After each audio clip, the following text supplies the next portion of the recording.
Hello, good morning. I just thought I'd come on today and just have a little chat really about the heat, because it's meant to be really hot over the next few days in the UK. So a lot of people are probably wondering how you keep your guinea pigs cool. There is cool mats you can use if you look online, but the cheapest method I find, and they seem to really like it, is just a bottle. This has got water in it at the moment. Just fill it with tap water, pop it in your freezer overnight, and then just pop it in with your guinea pigs. And you can cover it in a towel if you want, but generally they just lie next to it and they get the cold from it if they get too hot. You can use different size bottles. I've just got these smaller bottles, but you can use bigger bottles, as big as you want. Freeze them, and depending on the size of your herd, and put a few in, dot them around, and they'll sit next to them, and actually and it's really cool for them. Mine are in a shed, so it's quite hot. You can also use not just water bottles, but any little containers. You can fill those with water, freeze them, and then they'll just sit on top of them and keep cool. So that's really anything you've got around the house and you haven't gone out and got any other products, then that's just an easy way to keep them cool.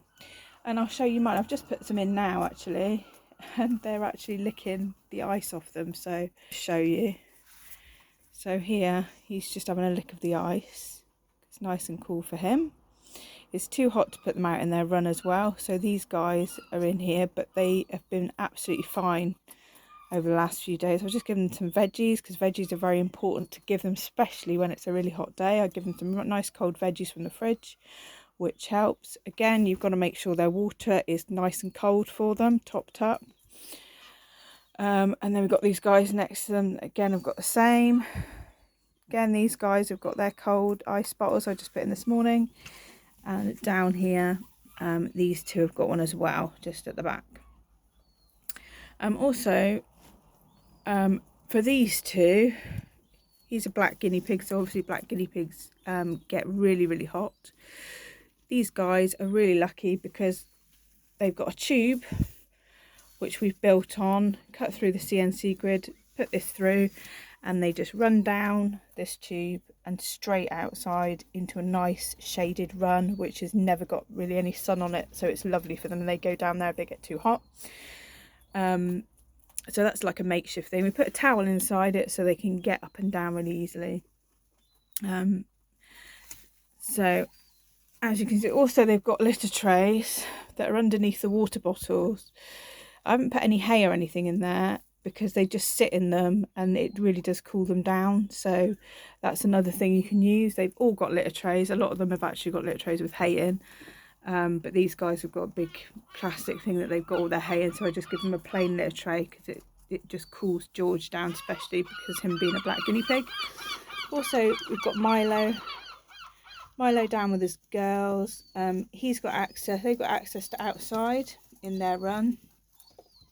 Their run is got towels over it, so it's shaded, and obviously with the towels you can wet the towels and the water will drip down and keep them cool as well. So as you can see, they've had veggies this morning, and I've just got to fill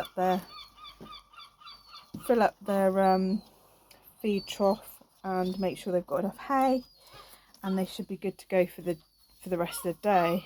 As you can see, Crinkle is already sat next to it, getting the benefits. Like I said, they lick the cold off it, they quite like it, so it's quite good for them. So that's just an option in this hot weather. It's just a cheap option really. If you've got any bottles around and you're panicking because the heat waves got to you and you didn't realise it was going to be so hot and your guinea pig is struggling. Another thing you can do, if it's really that hot, get them in the house. If your house is cool, you've got a fan in there, or you can get a fan to go outside, then that's great as well. But if you've got a cool house, I tend to, a couple of the older guys, these old ones at the top, I have got them in before when it's been really hot, but actually as you can see, I've got a window in the shed, covered in cobwebs at the moment, but I've got a window in the shed that's open all the time when it's hot, and the breeze comes in. This shed is in a shaded spot anyway. Like I said, the vents are open at the bottom, so the air comes in, and they've got their cool thing. So they actually haven't really struggled this year. It's been quite good. But previous years, I had a window that didn't open, so we've modified that and changed it, and they seem to be fine actually outside. But that's another option. You can also get fans that you can put in if you've got electricity in the sheds or hutches. Make sure your hutch, if you've got them outside, is in a shaded location. You can drape wet towels over the hutch to keep it damp. And yeah, I mean, that kind of helps, but you can't have them in direct sunlight. It's just like an oven, even in a hutch. So you've got to be really careful this time of year. Even on the grass can get really hot. If you're going to put them out on the grass, just make sure you wet it down, and then you put towels over it, because the moisture will then stay in if it's in a shaded spot and will keep them moist. Again, be careful of flies, because obviously flies are attracted to the guinea pigs this time of year as well, so it's always best to be vigilant and just check their back areas. There's no eggs or anything, because that can lead to fly strike. Those of you that don't know what fly strike is, it's when the sorry, thank you for that, just pulling the label off the bottle. That's something you should always take the label off the bottle, which I'm going to do in a minute to all of them. Yeah, it's when the flies lay eggs around the back area, and the maggots hatch out and they start to try and eat them basically alive. So it is worth checking all the time, especially in this heat. They're attracted to them, especially if you've got a guinea pig that's weeing and it's wet over itself.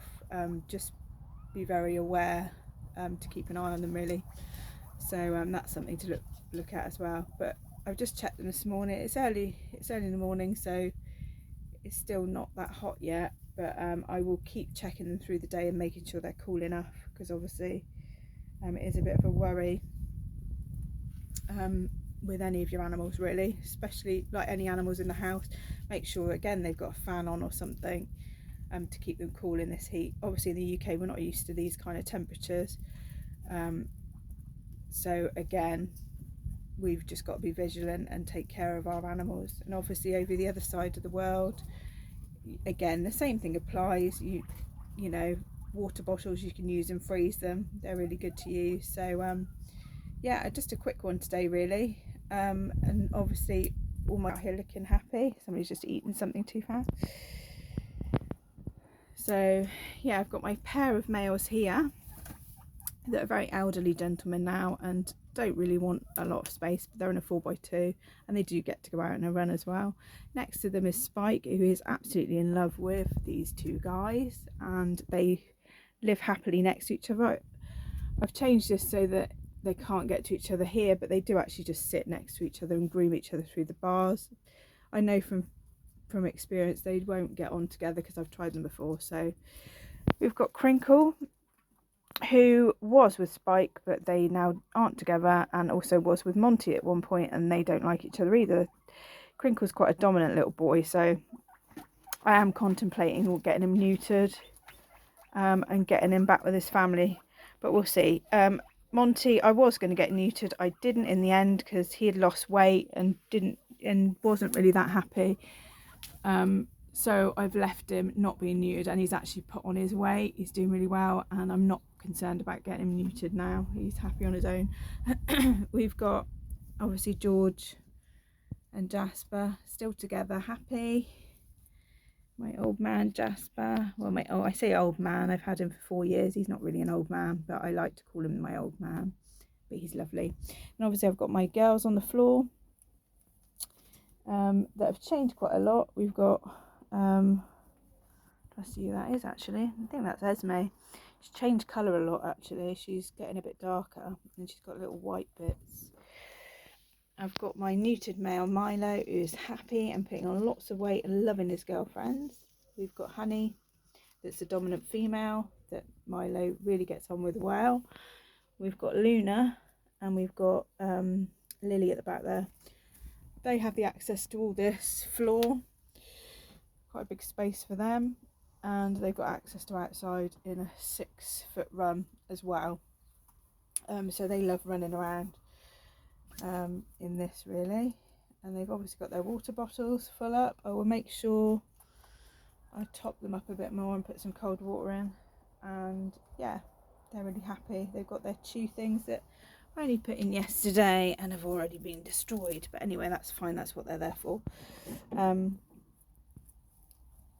yeah, as you can see, Milo's put his head out to see whether he wants to go out into the outside run. He's chewing it to make the hole slightly bigger for him. Obviously his head's got too big being in with all those girls, but yeah. Hello darling, what you doing? No, you don't want a stroke. Okay, so I just a quick one today really. So yeah, thank you for watching. There is a like button, a subscribe at the bottom there, and I will speak to you very soon. Thank you, bye.